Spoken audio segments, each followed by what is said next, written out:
Darkcast Network. Welcome to the dark side of podcasting. On January 28, 2017, 20-year-old Elaine Park left her boyfriend's house in Calabasas, California. Security cameras captured her walking calmly to her car around 6:05 a.m., but what happened next remains a mystery. 5 days later, Elaine's car was found abandoned on the Pacific Coast Highway in Malibu.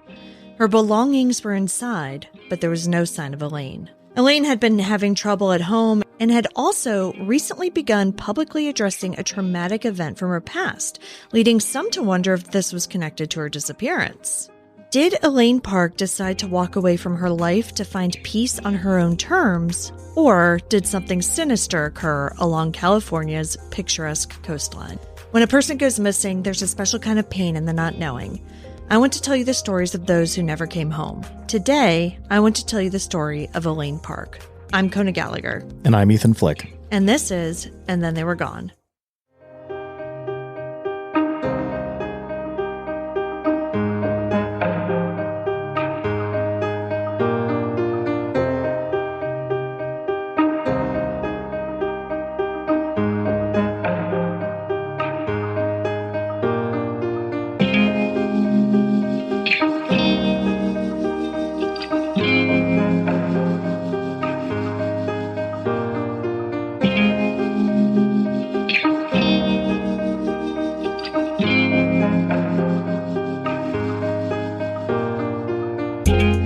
Welcome back, everyone. Welcome back. Thank you for joining us once again. I'm Kona. And I'm Ethan. And we're the husband and wife team behind this podcast. Each week, I tell you the story of an unsolved missing persons case. Ethan doesn't know anything about the case going into the episode and is here to provide his reactions and questions in real time, hopefully asking some of the same ones you have at home. With this case, we've accidentally done 2 California cases back to back. Mm-hmm. We were in Northern California last week with Pearl Pinson, and this week we're in Southern California, where 20-year-old Elaine Park disappeared off of the Malibu coastline. Unlike the stories of young males that have disappeared after car accidents, this one is more similar to the case of Phoenix Colden, whose car was simply found abandoned in the road. Like Phoenix, Elaine was missing, but all of her belongings were left in her car as if she had just stepped out for a moment and never returned. Right, but who does that, leaves their car? Like if people are going to walk out on their lives, why would they do it in the middle of a highway or something? You know what I mean? Right. No, it is weird. And leave all of your possessions behind, including, in this case, not to get ahead of ourselves here, but like a little bit of cash. And again, it was only like $30, but I mean, $30 is $30. Right. You're going to need it. Yeah. So yeah, I don't know, but it's a weird story for sure. And ultimately, it's the story of a woman who had a lot on her mind and, that morning was just trying to clear her head. But for the past 8 years, her loved ones have had to wonder if she made the decision to never come back or if somebody made it for her. Before we dive into Elaine's story, though, we have to, of course, shout out our newest Patreon supporters, Cynthia B., Jeffrey S., and Lindsay W. Thank you so much, you guys. Thank you all so much. Remember, if you want to join them, you can head over to Patreon and join at any level, starting at just $2 a month for ad-free episodes and a free copy of the ebook that I wrote. Oh, and I do want to say something real quick, because I saw this commented somewhere where I couldn't respond. And somebody's like, oh, we have to get, download the Patreon app or whatever. You don't. You just need to go to the Patreon site to sign up. But you don't have to listen through Patreon, because I support several podcasts and I just use the RSS feeds to get them into Apple Podcasts.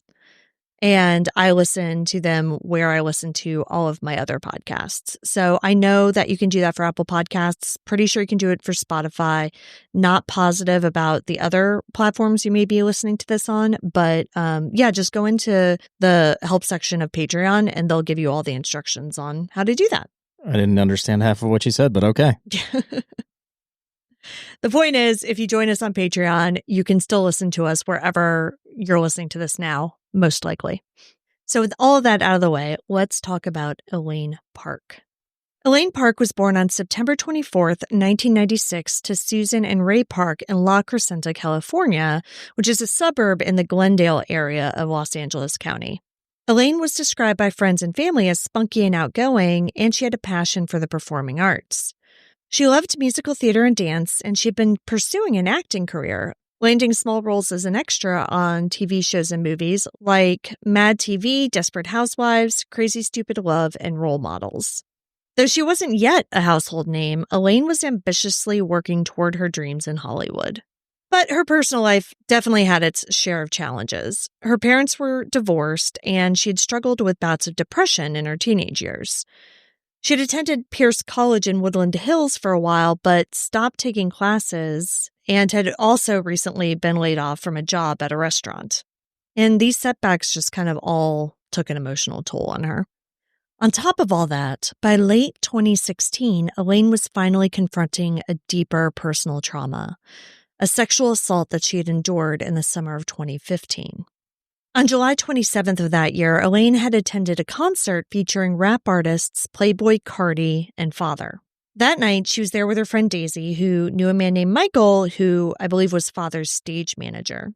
According to Daisy, they met Playboi Carti, who tried to buy weed off of her, and when she refused, they all went backstage to smoke. Playboi Carti allegedly just took Daisy's weed, which is just like a weird side story to all of this. So she decided to leave and just like go back and watch the show. But Elaine decided to stay backstage. Daisy later found out from Michael that she had been taking Xanax with another one of the artists. So like Playboi Carti and Father were at the show, but it was like several other acts as well. Okay. Right.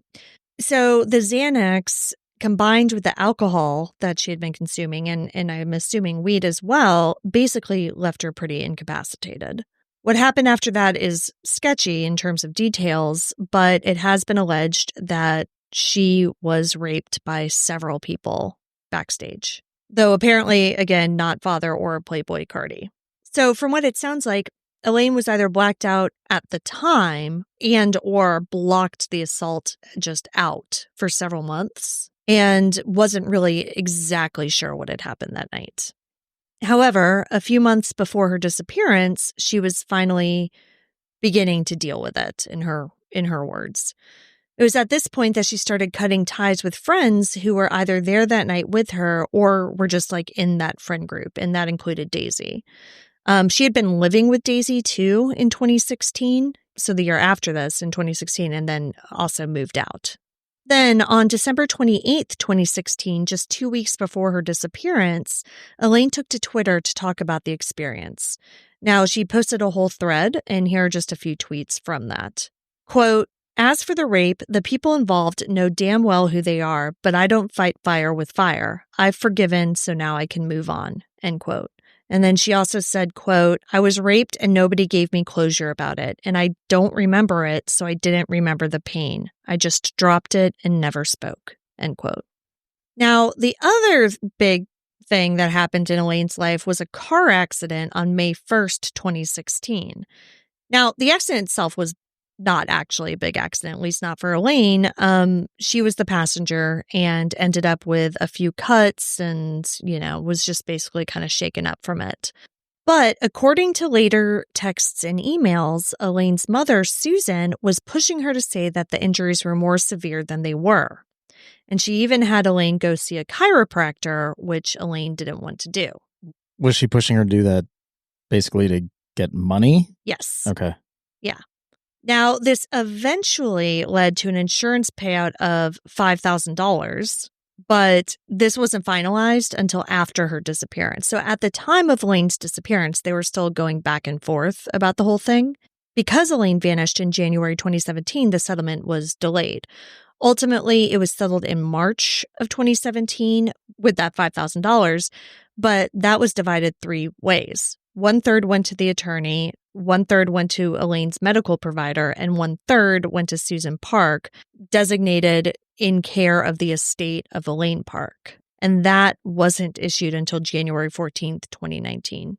Again, it ended up being like less than $1,700, which is not a huge amount of money, but I bring it up because money, even small amounts, was frequently an issue between Elaine and her mother.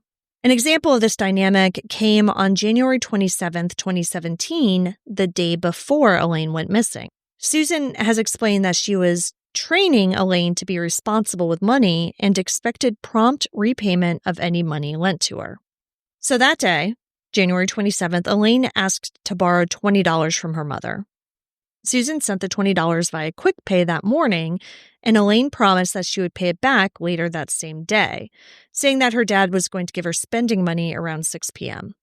So basically, she needed $20 for the day. She was going to see her dad that evening. Her dad was going to give her money. She was planning on paying her mom back out of that. Now, this is $20 that we're talking about, but it became a huge point of friction. Susan took Elaine's promise seriously and watched the clock for repayment. According to Susan, Elaine was usually good about paying her back, so when 6 p.m. came and went with no repayment, Susan grew impatient. So Susan started texting. At 7 p.m. on January 27th, when Elaine missed the self-imposed 6 p.m. deadline, Susan sent a text asking why she hadn't paid the $20 yet. Elaine did not respond immediately.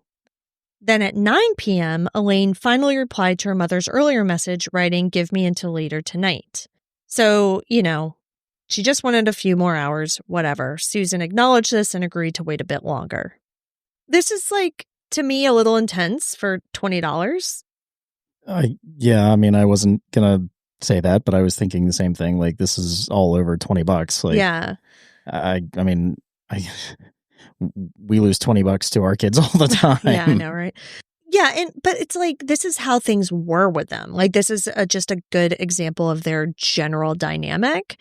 And interactions like this stressed Elaine out, as you can imagine. It should also be noted that Susan has been accused of helping herself to money that Elaine earned, including money from those acting gigs that she had gotten.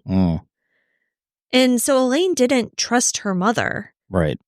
While this is all going on, this whole insurance scam basically is going on as well. Right.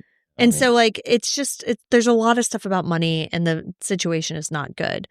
Now, in an email to Susan about that whole insurance settlement, Elaine said, quote, "I already know you want the checks for my routing info for the insurance check. Once it arrives, it better either be linked directly to my checking account or, if it's a physical check, directly in my hands. The full amount. I'm going to call the office and make sure you're not pulling any snake shit either." End quote. That was Elaine to her mother? Mm-hmm. Yeah, clear. Yeah, obviously there's some issues there. Yeah. Susan herself has said publicly that by 2016, 2017, she and Elaine barely spoke, despite living under the same roof. Elaine largely kept to herself and resented her mother's questions about her life. Susan said, quote, we don't talk. She lives her own life under the same roof," end quote. She went on to say that whenever she asked where she was going, Elaine would snap, "It's none of your business." Their interactions were so fraught that Susan, quote, learned to accept leaving her alone, end quote, to avoid blow-ups, or else we'll fight all the time. It should also be mentioned that living under the same roof was a recent development. So I mentioned that she had been living with Daisy. Yeah. She moved out. Elaine had lost her serving job, which probably contributed to that as well. Around the same time, Susan also lost her job. So I think they just both kind of ended up living together again. And that only started in December of 2016. This is also the time that Elaine's father stopped making child support payments to Susan for her. So money was definitely tight. So there's money issues in the house on both fronts. Right. And multiple angry texts about money from $3 to $30 were found between Elaine and Susan, just in the month of December. So by the time we got to January 27th, 2017, and that $20, tensions were already high between Elaine and Susan. Now, also during this time, Elaine had this on-again, off-again kind of boyfriend. He was a 22-year-old named Divine Div Compere. Div is the son of music executive Shakim Compere, who's a partner of Queen Latifah's entertainment company. Oh, okay. Yeah. At the time, he lived in a gated home owned by his family in Calabasas. The pair was hot and heavy from the beginning of November 2016 to the beginning of January 2017, so not too long. But on January 3rd, Elaine broke up with Div, saying that she needed to get her life together. Between that day and January 20th, Div sent her around a dozen text messages that Elaine didn't answer. But with all the pressure at home, Elaine reached back out to him and they made plans on January 27th. So that evening, around 7:30, Elaine drove over to Div's house in Calabasas, about 40 minutes away from her house. According to surveillance footage later obtained from the Compare family's home security system, Elaine and Div took an Uber to the movies around 10:20 p.m. and returned to Div's family home just after 1 a.m. early on January 28th. Security video shows the couple arriving back at the house and just settling in for the night. So these security videos have been released. Okay. So I've seen all of them, and they're just completely normal looking, It's hard to see. I mean, they're outdoor cameras. It's like night vision, so it's not like the... Sure, but it doesn't show anything nefarious happening. Not really, no. I mean, they leave when he says he left. They came back when he says they came back. They're both on video both times. Nothing weird. But in the pre-dawn hours of January 28th, something went wrong. According to Div's later statements to police and Elaine's family, Elaine woke around 4 a.m., quote, shaking and singing. And she was apparently in the throes of a sudden panic attack. Div says that he tried to comfort her and encouraged her to stay, but Elaine was distraught and decided to leave the house. So she changed clothes and began gathering her things. Surveillance footage from the property captured Elaine walking out of the front door and toward her car at approximately 6:04 a.m. on January 28th. This is interesting because Div has been adamant that this all started around 4 a.m., but Elaine didn't actually leave the house for another 2 hours.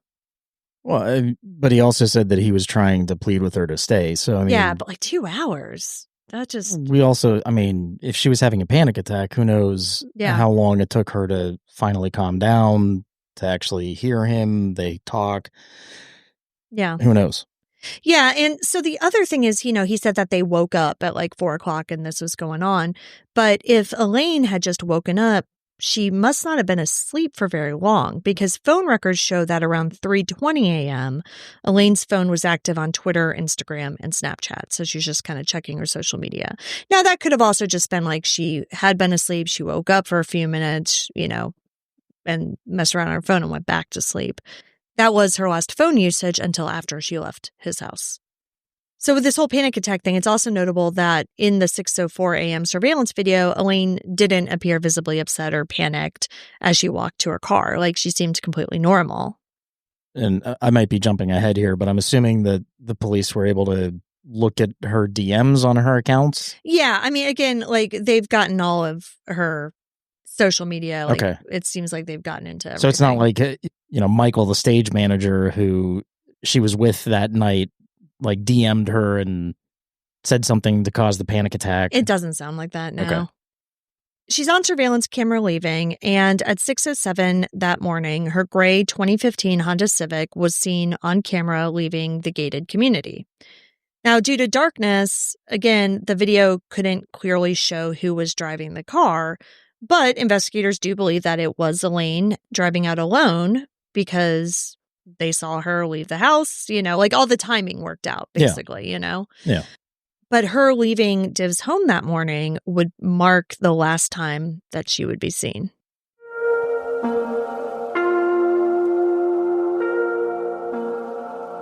Let me tell you about the online cannabis company that's revolutionizing how we deal with life's challenges. From sleepless nights to stress-filled days, Mood.com has created an entire line of functional gummies that target specific health concerns with 100% federally legal THC blends, and they'll deliver them discreetly right to your doorstep.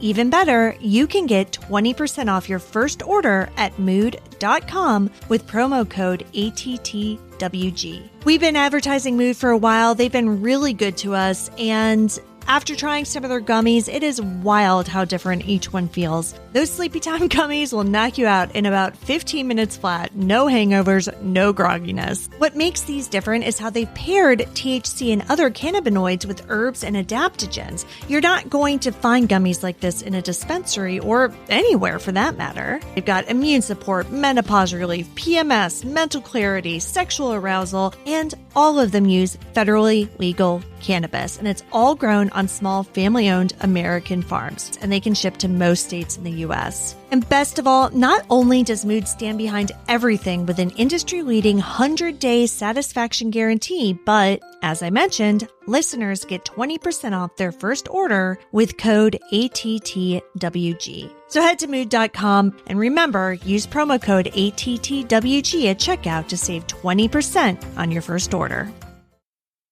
You are told your health starts in your gut, but if you're a woman, it all starts with your hormones. When your hormones are off, everything is off, including digestive issues, mood, mental clarity, energy levels, weight management, and so much more. Hormone Harmony is a game changer for women struggling with hormonal imbalances that leave them exhausted, both physically and mentally. It only contains science-based ingredients that bring back comfort, energy, clarity, confidence, and a sense of balance. Happy Mammoth, the company behind this phenomenal formula, has helped over 2.4 million women get their lives back and feel like themselves again after years or even decades of hormonal imbalances. And the reviews are unbelievable. Over 50,000 women are raving about better energy, deeper sleep, feeling more balanced and calm, reduced bloating, and easier weight management alongside a healthy lifestyle. For a limited time, you can get 15% off on your entire first order at happymammoth.com. Just use the code ATTWG at checkout. Perimenopause and menopause can start earlier than most people think and can impact nearly every part of life. The good news? You don't have to just deal with it. That's where Effecti comes in. Effecti offers modern personalized hormone therapy, including bioidentical estradiol and progesterone to help bring your body back into balance. Whether you're dealing with hot flashes, mood swings, or brain fog, Effecti's treatments are designed to ease symptoms and help you feel like you again. I'm in my 40s and perimenopause has hit me hard and really does just make you feel not like yourself. I've been working with Effecti for a while, and you can get treatments that are specifically tailored to whatever it is that you're dealing with. I love it because it's so convenient. Everything happens online, from the medical intake to prescription and delivery. So whether you live in a big city or a rural town, Effecti brings expert menopause care right to your door with no waiting rooms, no pharmacy lines. So if you're struggling with sleep, mood swings, low libido, or just don't feel like yourself, it might be time to look at your hormones, and Effecti can help. Right now, you can get $50 off at Effecti.com with code ATTWG at checkout. That's EFFECTY.com and use ATTWG for $50 off. Start your journey to feeling better. If you love reading thrillers that get under your skin and make you question everyone, even the narrator, then we have your next obsession. It Happened on the Lake by New York Times bestselling author Lisa Jackson. Ethan and I have both been reading this book, and you started reading it before I even did, and you seem like you got really into it. I admittedly am not a fan of thrillers. Yeah. But I cannot stop reading this book. It is a really, really, really good book, a great page turner, and I am so into it. I totally am too. It Happened on the Lake is a domestic suspense thriller that's set in the 1960s and 80s that follows a woman returning to her family's Victorian home on a private island in Oregon. She's trying to move on, but coming back means reopening wounds that never fully healed. 20 years ago, her grandmother died under her care and her boyfriend disappeared that same night. No one was ever charged and no body was found, but the neighbors never stopped watching her. and now someone might be watching again. So if you listen to our show, obviously this is right up your alley. And so if you're a fan of authors like Karen Slaughter or Riley Sager, like this is 100% up your alley. Or like Ethan said, even if you're not, it's just a good book. So go grab your copy of It Happened on the Lake by Lisa Jackson wherever books are sold. You can get it in either print or ebook format. And grab a friend too, because you're going to want to talk to somebody about that ending. Seriously, go get this book. It is so good.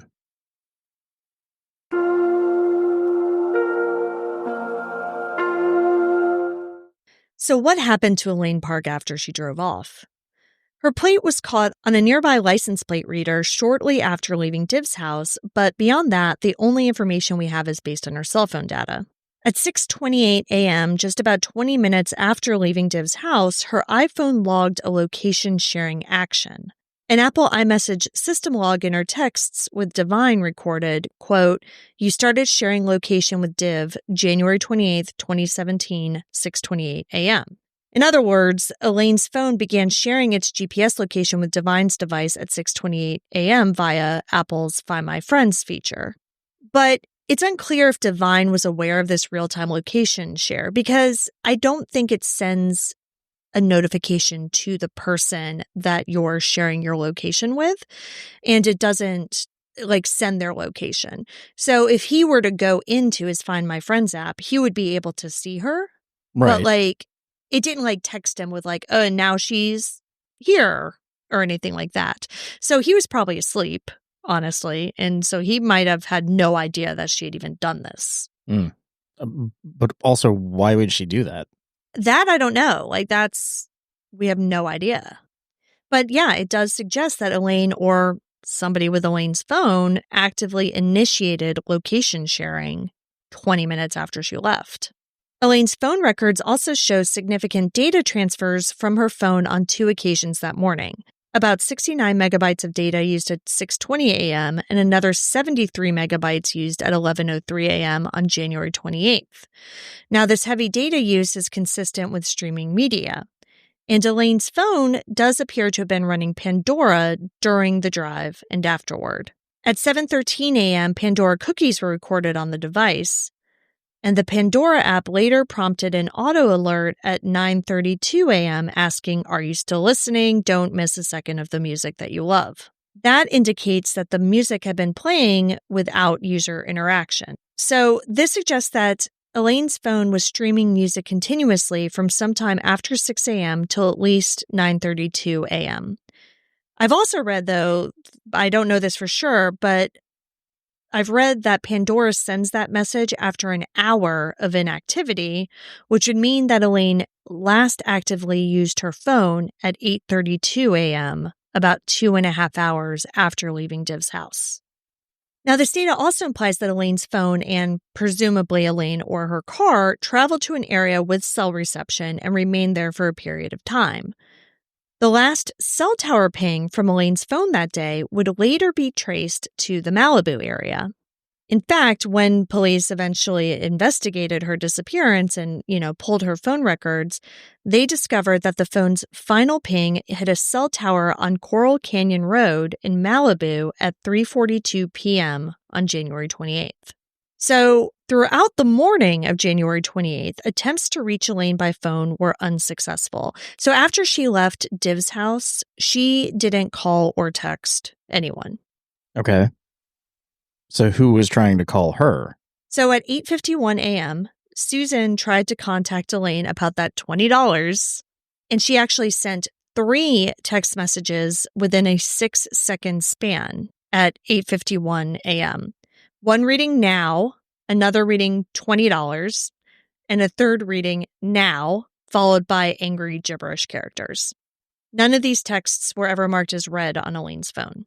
Now, around 10:40 a.m., when Elaine still hadn't responded, Susan sent another reminder text and then called Elaine's phone shortly after. Susan reported that the call rang twice, then went to voicemail. But then any calls after that went straight to voicemail. So after she hadn't received a reply from Elaine, Susan checked Elaine's bedroom, and that's when she discovered that she wasn't home.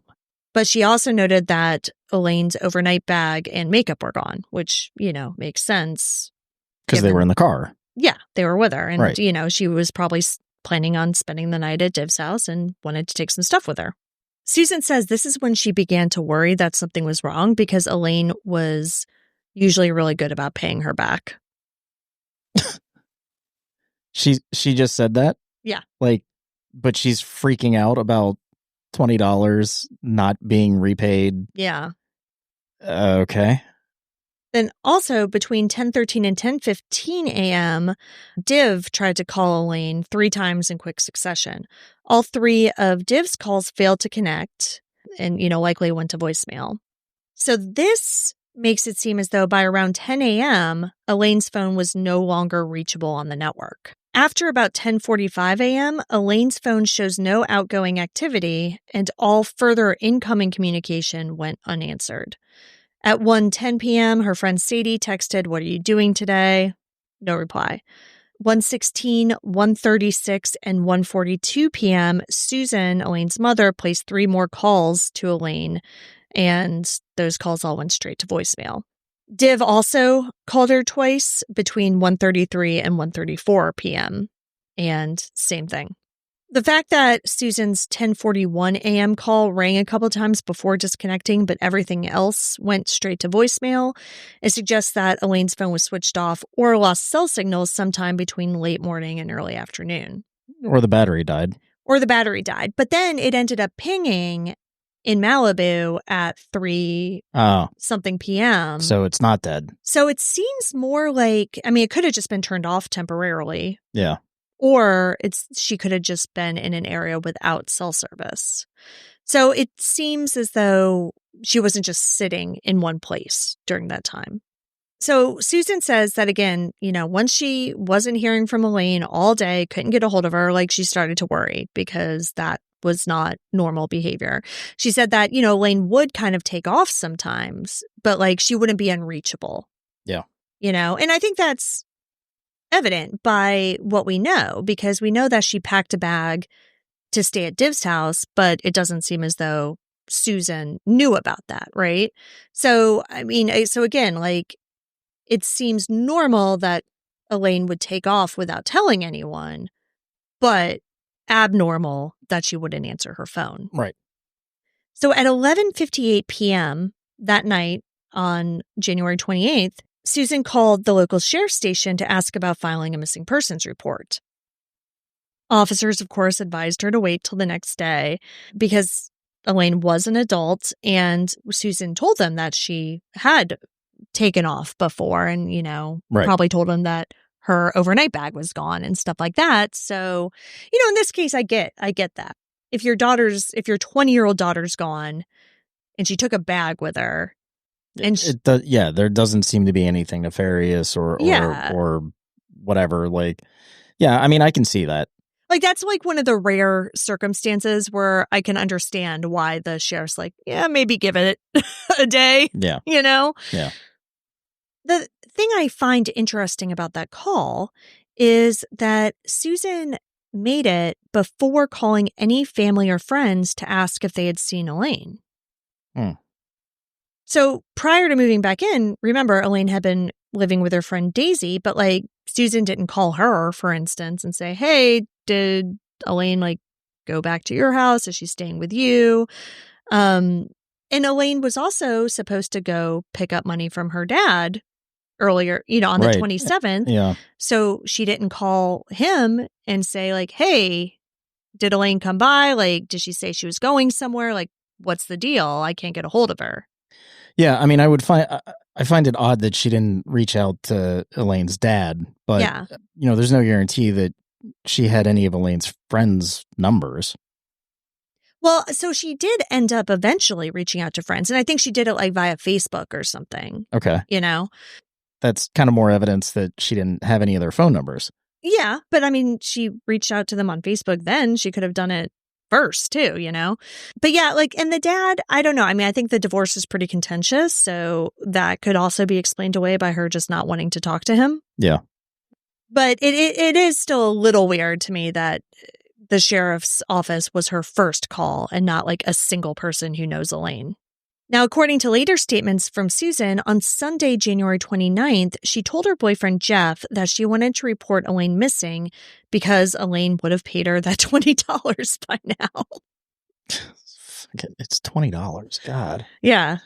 However, she still decided to wait and reportedly didn't contact any of Elaine's friends or family.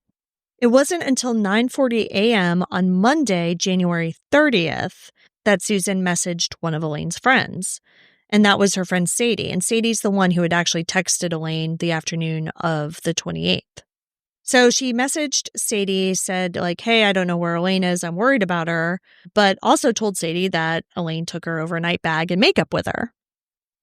Okay, so, the whole insurance claim too. How I mentioned that was still being negotiated at the time of Elaine's disappearance. When all of this is happening in late January, the negotiations were ongoing, but at that time, the attorney was trying to get between $15,000 and $18,000, which, now we're talking like a significant amount of money. Yeah.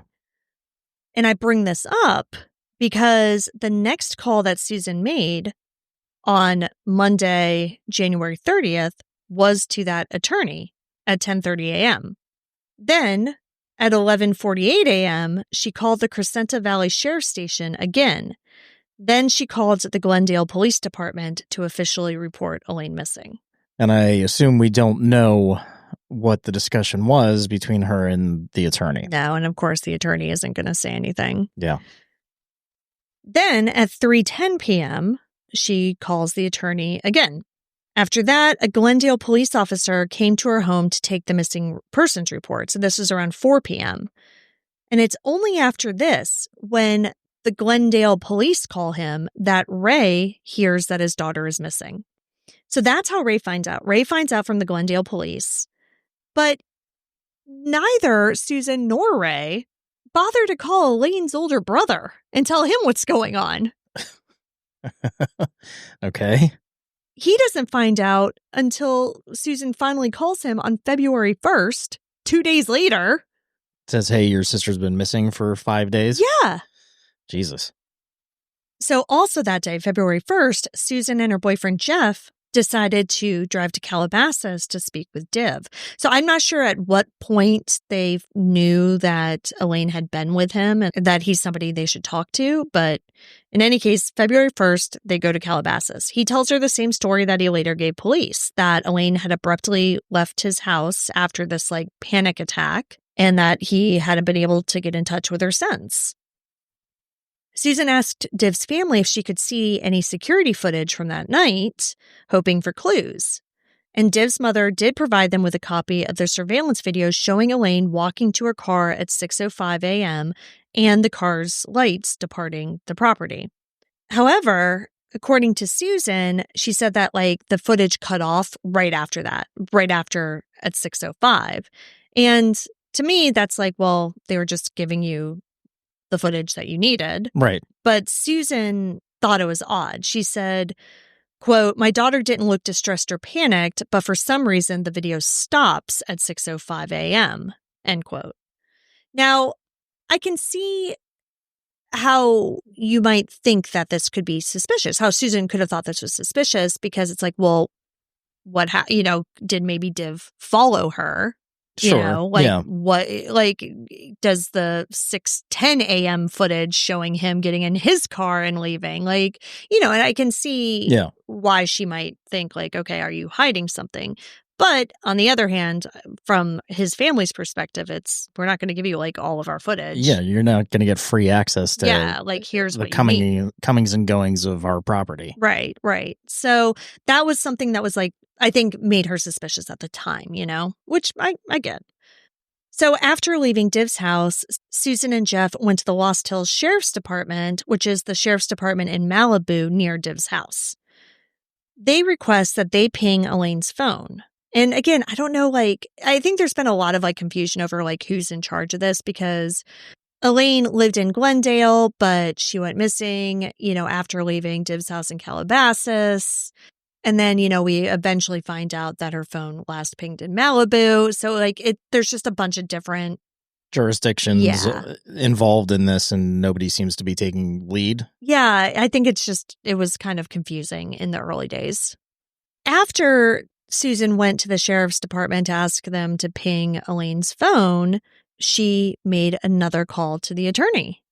Now, I don't have the exact timeline for the official investigation, just that detectives started by interviewing Div, as he was the last person who was known to see Elaine. They also spoke with his family and other friends of Elaine. Now, early on, investigators did not identify any suspects or signs of foul play. In fact, within a couple of months, Glendale police publicly cleared Div of suspicion after reviewing his alibi and the evidence from that night. Sergeant Robert William of Glendale PD later stated that Div had been fully cooperative. Quote, "The boyfriend has actually been the most cooperative in the investigation," end quote. Police were satisfied that Div and his family had allowed full access to their property and surveillance footage without a warrant, and nothing indicated that they had anything to hide. So whatever suspicion Susan may have had about that 6:05 a.m. surveillance footage, the police apparently didn't have those same suspicions because they probably got to see 6:07 and 6:10 and 6:15 and, Because they're the investigating police, not some random woman that showed up at the house who, yes, is, his girlfriend's mom, but little different circumstance there. Yeah, absolutely. And so, like I said, they didn't, require the police to have a warrant. They just voluntarily handed over everything that they had. And so that led them to officially say in March 2017 that they did not believe that Div or anyone else at the Compere residence was involved in whatever happened to Elaine. I'm still always weirded out when police publicly clear somebody in a missing persons case because it's they're not found. So how can you really, really be sure? But I do agree that there's no evidence saying that he did anything. If the surveillance footage shows her leaving the property, and then there's probably surveillance footage later of Div around the property. Yeah. That pretty much clears him. Yeah, it does. And so they did make that public statement, like I said, 2 months after Elaine's disappearance. So at what point do they name Elaine's mom as a suspect? Because right now I am, all of my senses are telling me that she had something to do with this. It's crazy, right? And we're getting ahead of ourselves a little bit, of course. So, let's get back to the first days of the investigation. Yeah, follow the timeline. Sorry. Yeah. On February 2nd, when police were able to get that last ping from Elaine's phone, that's when they had a huge breakthrough.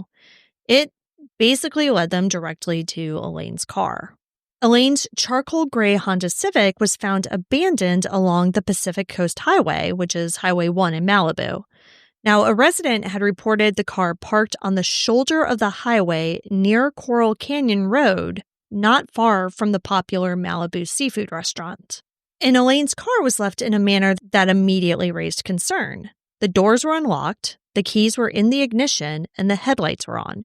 In fact, by the time they got to the car, the battery was dead, presumably because the headlights had been on. Inside the car were virtually all of Elaine's personal belongings. Her backpack, laptop, wallet with $30 cash, her ID, her makeup bag, and her cell phone.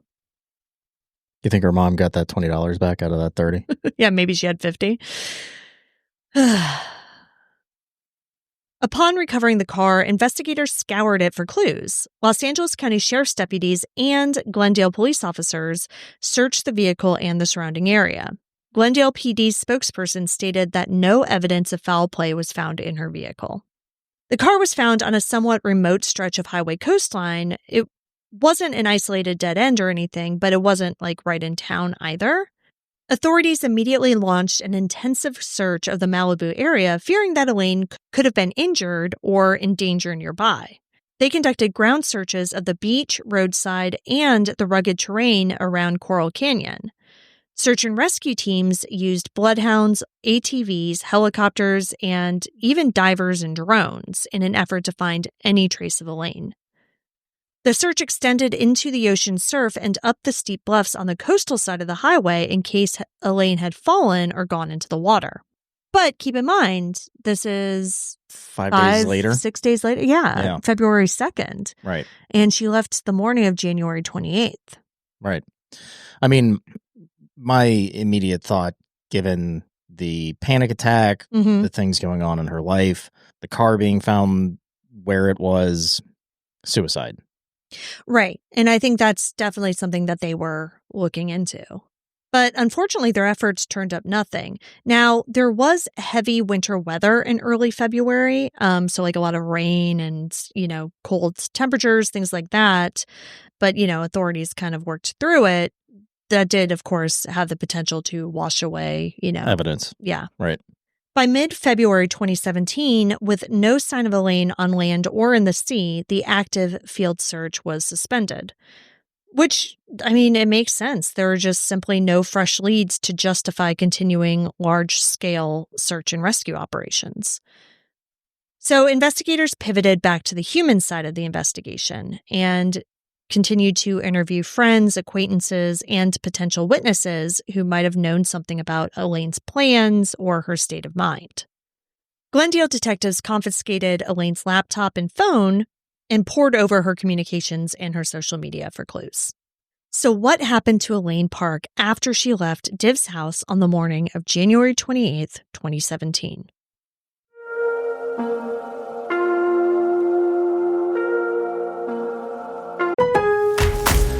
Lowe's knows that no matter your paint project, saving is at the top of your list. That's why when you shop today, you can buy one, get one free select Valspar and HGTV Home by Sherwin-Williams one-coat coverage interior paints via rebate. Shop these deals in-store or online today at Lowe's. We help, you save. Rebate in form of Visa gift card equal to 100% off the second eligible item purchased before or after applicable discounts if any. See details. Offer ends 7/9.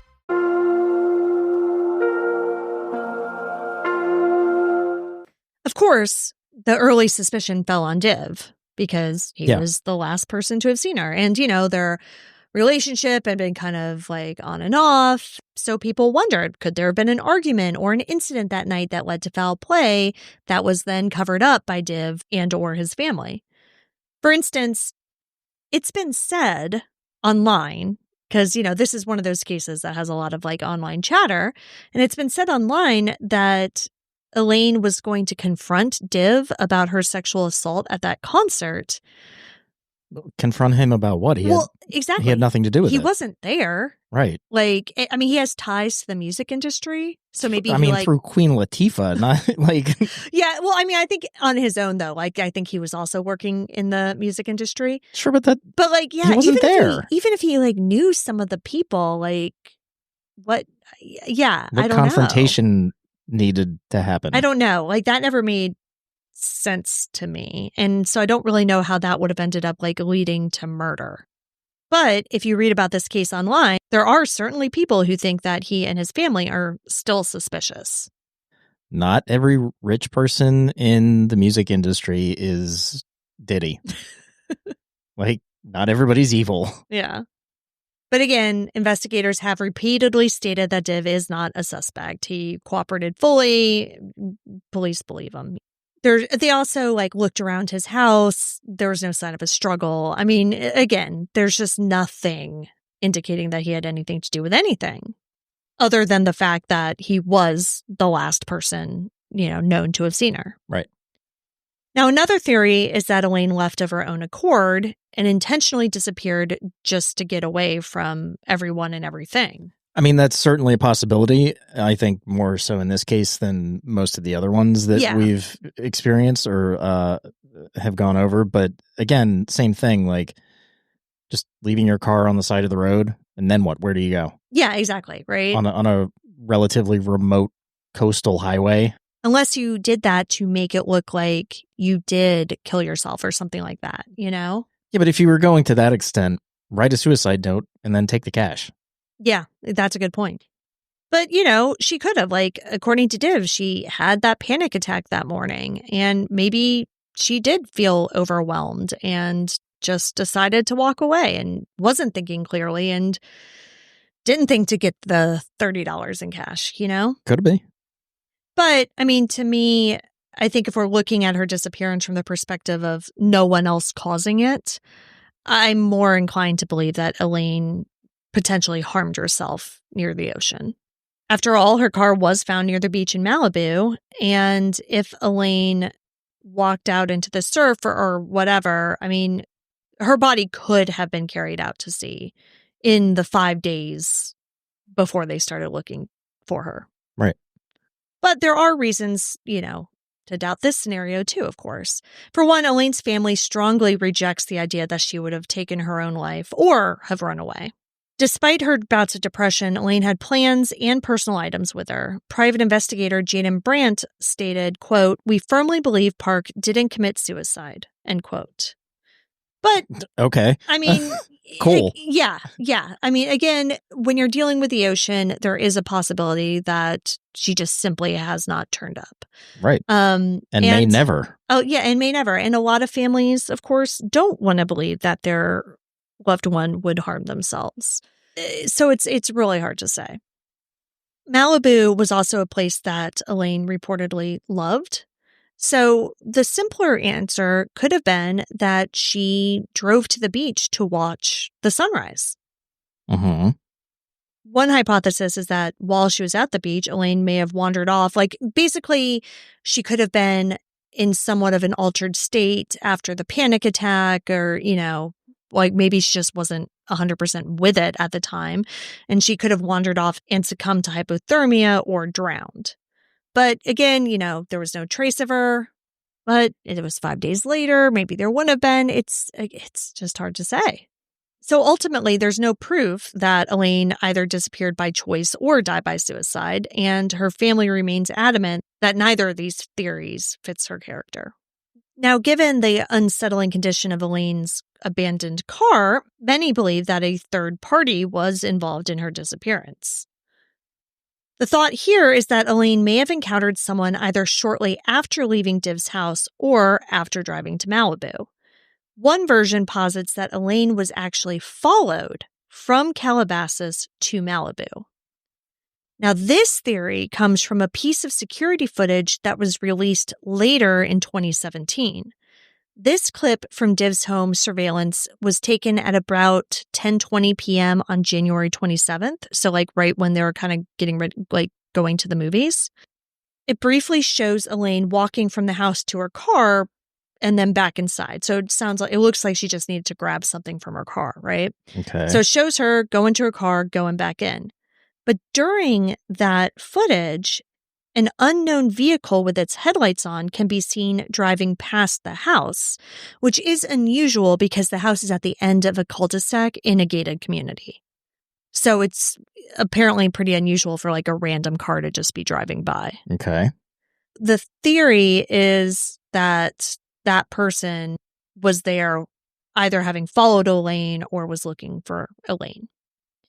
According to PI Jaden Brandt, quote, "There are no other occupied residences nearby. It wasn't like the car randomly drove down the street or got lost," end quote. So the theory is that this person or persons in the car could have confronted Elaine after she left Div's and harmed her, later dumping her car on the PCH to derail the investigation. Another possibility is that Elaine actually made it to Malibu alive, since her car did, and then she fell victim to a random predator there. The Pacific Coast Highway at dawn on a Saturday could have some passing traffic or locals around, and it's conceivable that somebody saw Elaine alone with a disabled car, like maybe she had gone and to watch the sunrise, for instance, had left her headlights on and got back, realized her battery was dead. Yeah. Somebody pulled over. Things went bad from there. Sure. It's definitely a possibility. And then, of course, as is the case with any missing girl or woman, the idea of sex trafficking was briefly floated by Elaine's mother and others in the early months, but there's no evidence of that. Right. Elaine's case doesn't have the typical hallmarks of a trafficking abduction, and so it's more likely that if foul play occurred, it was an opportunistic crime like we were just talking about, or it was somebody that Elaine knew. Like her mom and her mom's boyfriend. Yeah, I mean, some people think that. And so the issue that I have too with a random abduction in Malibu is that, one, there was no evidence of a struggle in Elaine's car, around Elaine's car. So if somebody did harm her there, they managed to do so without leaving any obvious evidence behind, or they moved her and any evidence away from the car. But if it was just simply an abduction, I mean, that would still fit, though, because if she was outside of her car, for instance, and somebody just grabbed her, then sure, there wouldn't necessarily be any evidence that was left behind. But the bigger reason I have a problem with the idea of her driving to Malibu, let's just say, to watch the sunrise, getting abducted, or even choosing to harm herself, is the fact that her car sat there for 5 days. And like, we're on the East Coast, and so most of what I know about the PCH is from watching the OC when I was in college, because they talk about it all the time.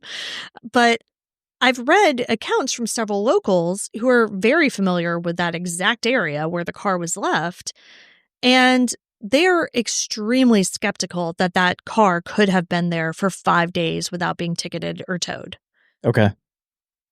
This is good information to know. Yeah. And they've said that they're like, things have changed since COVID, but they said pre-COVID, like, you could barely pull over for 10 minutes without having like highway patrol up your ass. And it wasn't only highway patrol, it's like all the local jurisdictions as well. Like, they were extremely on top of cars that were parked illegally, especially near the Malibu beaches.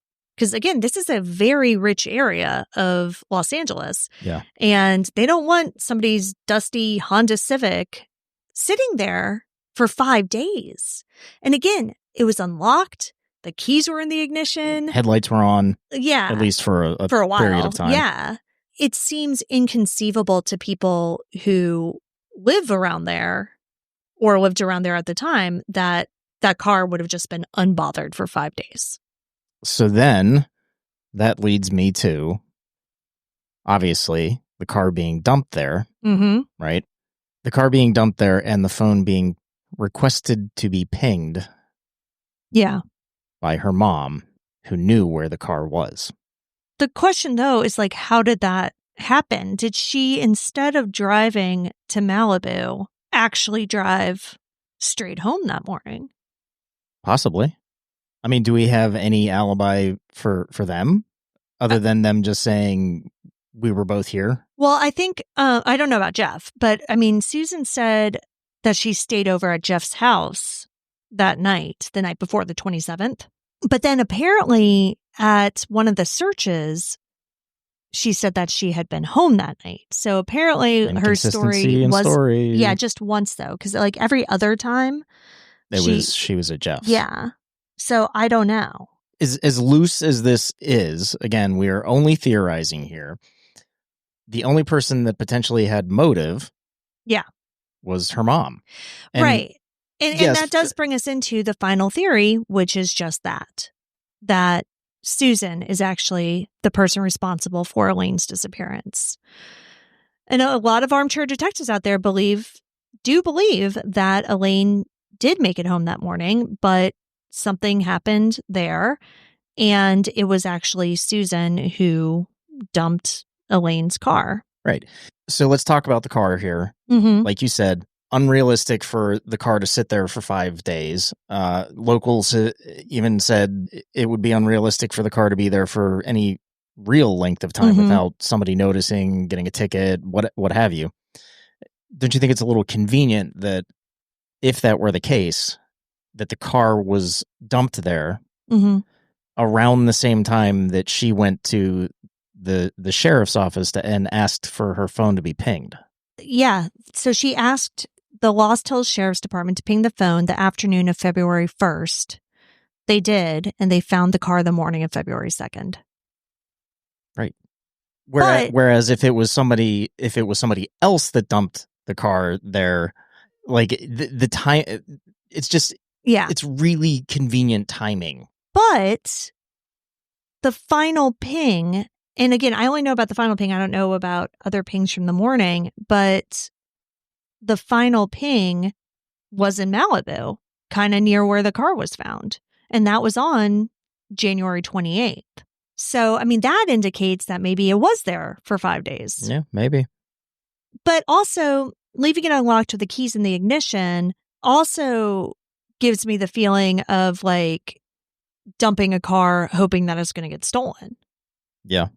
By whomever, did something to Elaine, because that could have been done by anyone, Yeah. But like that's kind of the vibe that I get from that, which is that car was just left there hoping that somebody would take it somewhere else. Mm-hmm. And ideally, it would never be seen again, which would just further muddy the investigative waters, Right. The reason why I'm drawn to Susan is because of the money Mm-hmm. and the phone calls to the attorney. Yeah. Well, and there's more. Okay. Let's hear it. Susan and Elaine did not have a good relationship. And Susan said this herself. I mean, this is not like even me just saying that. Right. Like Susan has said this. She also said that she had once begged Elaine's father, Ray, to take Elaine for a while because, quote, if we live together, one of us is going to get hurt, end quote. Which obviously doesn't look great, but It's not an indication of guilt. It's not an indication that you're going to kill your daughter, Right. It just means that you're having a really bad day one day. Yeah. And that can happen. But Div did say that on January 27th, when he and Elaine made plans, it was partly because, like, she wanted to get away from her house and her mother. Like, she just couldn't take it. And so, she was like really in a bad place. She was really stressed out. And so Div's like, hey, come over. We'll go to the movies. Like, take your mind off of this. Yeah, just do something like relaxing, basically. Mm-hmm. And so that's why she went over to his house. That's why they ended up going to the movie. She wanted to get away. Then, of course, there is Susan's behavior, like the calls to the attorney, her not telling Elaine's father or brother that she was missing. But then there are also a few disturbing things that were later found on Susan's phone. On March 1st, 2017, there was a reminder on Susan's phone that read FB login history, meaning Facebook. Yeah. 2 days later, on March 3rd, someone logged into Elaine's Facebook account. This login is recorded as the first login on Elaine's Facebook account history because any previous history had been deleted. Mm-hmm.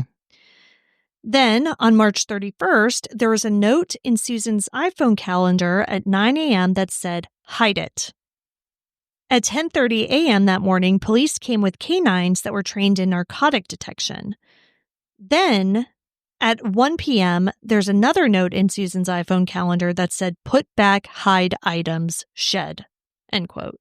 Why did they bring drug dogs? I don't know. I think they thought that maybe this, like, her disappearance, like, had a drug angle at one point. The last one was what? Put back in shed? Yeah, put back hide items, shed. I mean, a lot of, like, real shady actions. Yeah.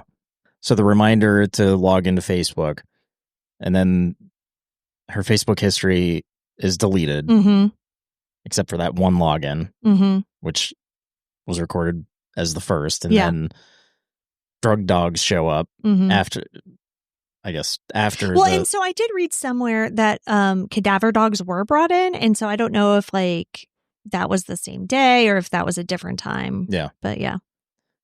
And then there's reminders to hide things and then put things back. This is all. It's weird, right? But the phone data, I think, indicates more that Elaine was in Malibu the entire time, not that she ever made it home. Apparently, Susan didn't know she was at Div's that night, so wouldn't have known to go there. So it's, there's a lot that works against that theory, too. It's also true that Susan has been a vocal advocate for Elaine since her disappearance. Shortly after Elaine went missing, Susan stood before news cameras and pleaded for help. Quote, it's a complete mystery, unimaginable. How can someone just disappear without a trace? Please come home safe because I love you a lot, end quote. Yeah, but we've seen people do that before also. Yeah, I mean, Chris Watts put on a magnificent performance for news media, and he had murdered his 2 kids. It's hard to say. I will say the Park family also quickly organized search efforts and outreach. and had volunteers help post flyers around Southern California. A community-organized volunteer search was held on March 12, 2017, which focused on the Calabasas area near where Elaine was last seen.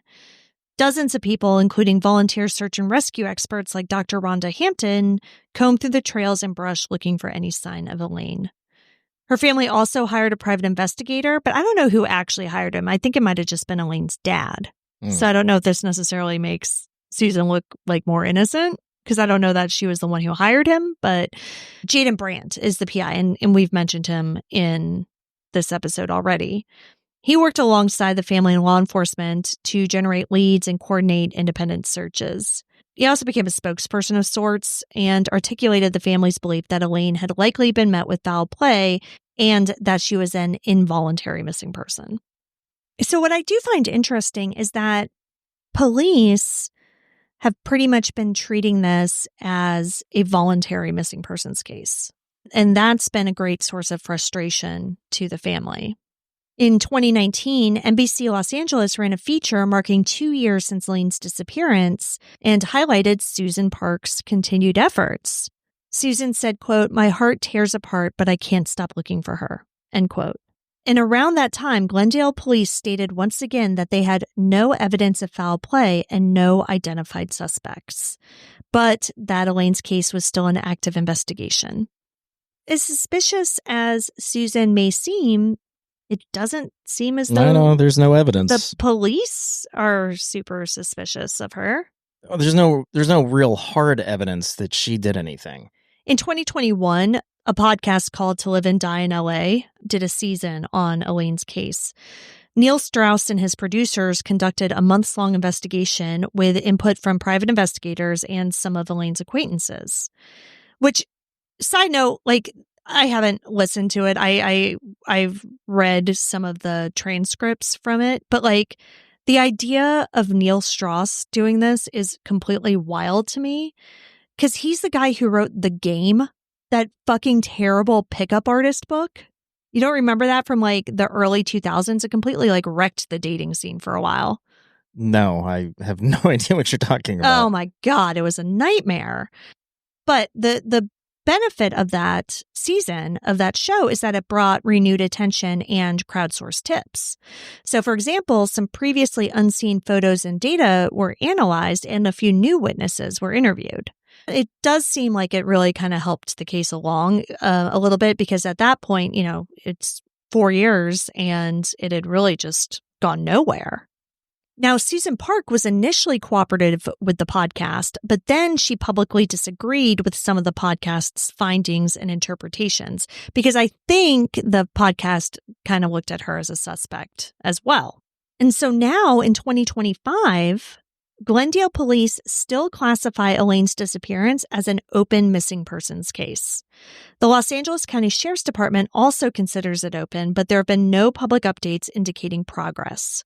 Detectives have at times revisited old evidence, for instance, performing additional forensic tests on Elaine's car and belongings, but if those yielded anything noteworthy, it hasn't been shared publicly. So sadly, Elaine Park's fate is still unknown. No remains have been discovered that can be linked to her, and no suspects have been arrested. But, of course, that doesn't mean anything, because as we know, plenty of cases have been solved years or even decades after somebody goes missing.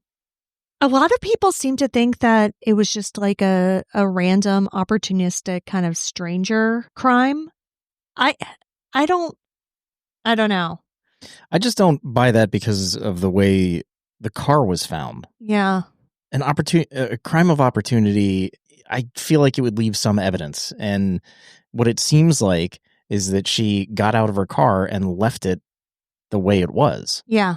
And to me, like, why'd she pull over there? Why'd she get out of her car? Why did she leave everything to include the keys in the ignition? Yeah, and I do find that weird because even if the sunrise theory is correct, which to me makes sense that Sure. she would drive out to Malibu to watch Why would the she sunrise. leave the keys in the car? Why leave the keys in the ignition? Like, Right. I would never do that. Right. You know, I get, okay, you leave your phone behind because you don't want to be distracted. You're trying to clear your head. You're trying. Yeah, but you also, if your plan is to go back to that car, you wouldn't leave the car unlocked Like, you would want your stuff there when you get back. Yeah. So, yeah, you wouldn't leave the car in that state. Yeah. Like, that's so strange to me. That's why I have like a hard time with that. And I don't know that I don't necessarily buy that she was like disoriented and wandered off there. I mean, because Div never said anything like that. Right. And she, you know, from what we can see on the surveillance video, like she looked fine when she left. Yeah. So I don't necessarily buy that she left the keys in the car and wandered off because she was like having some sort of a mental health crisis or whatever. Yeah. And if it were her deciding to harm herself, I would believe that she would have left more evidence of that behind. Not necessarily like writing a note, but I mean, this is somebody who discussed her rape on Twitter.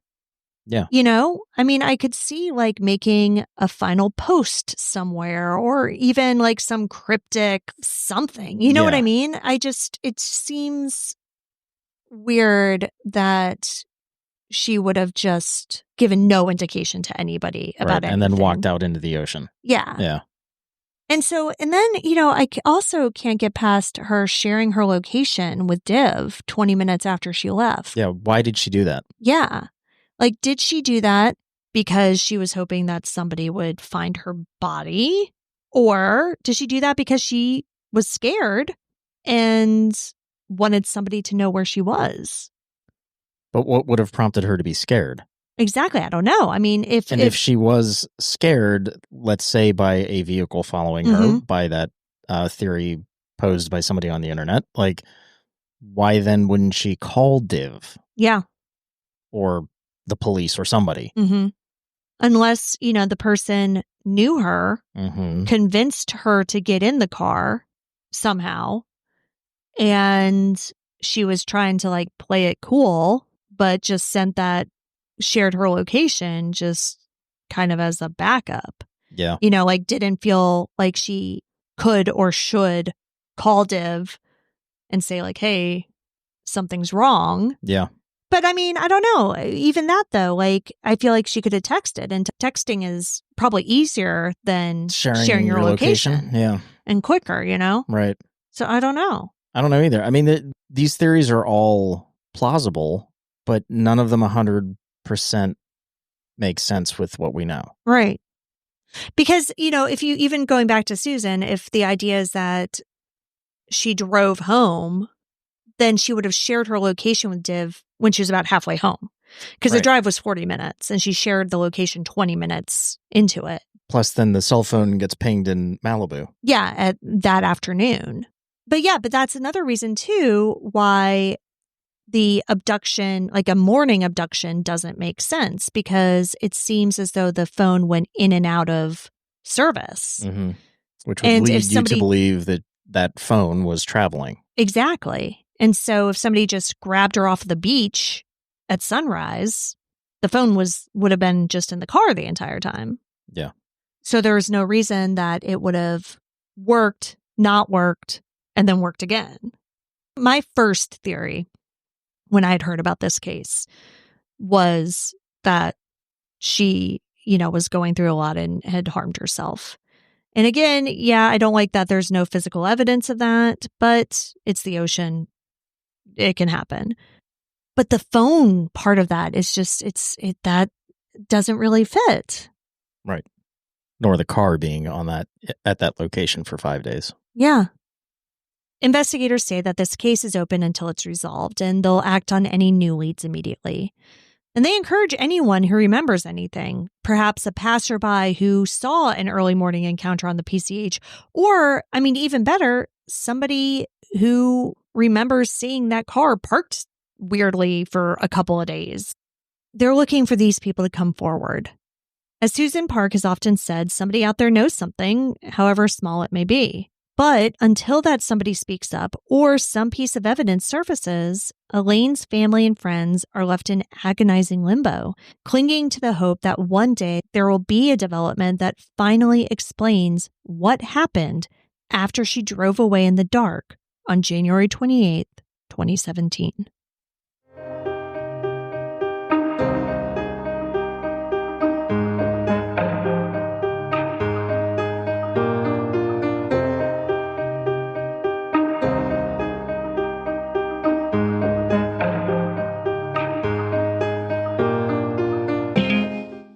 Elaine Park has been missing from Calabasas, California since January 28, 2017. She is an Asian female of Korean descent with brown hair and brown eyes. She was last seen wearing a white sweatshirt, denim shorts, and possibly gray sweatpants and a necklace with the letter E.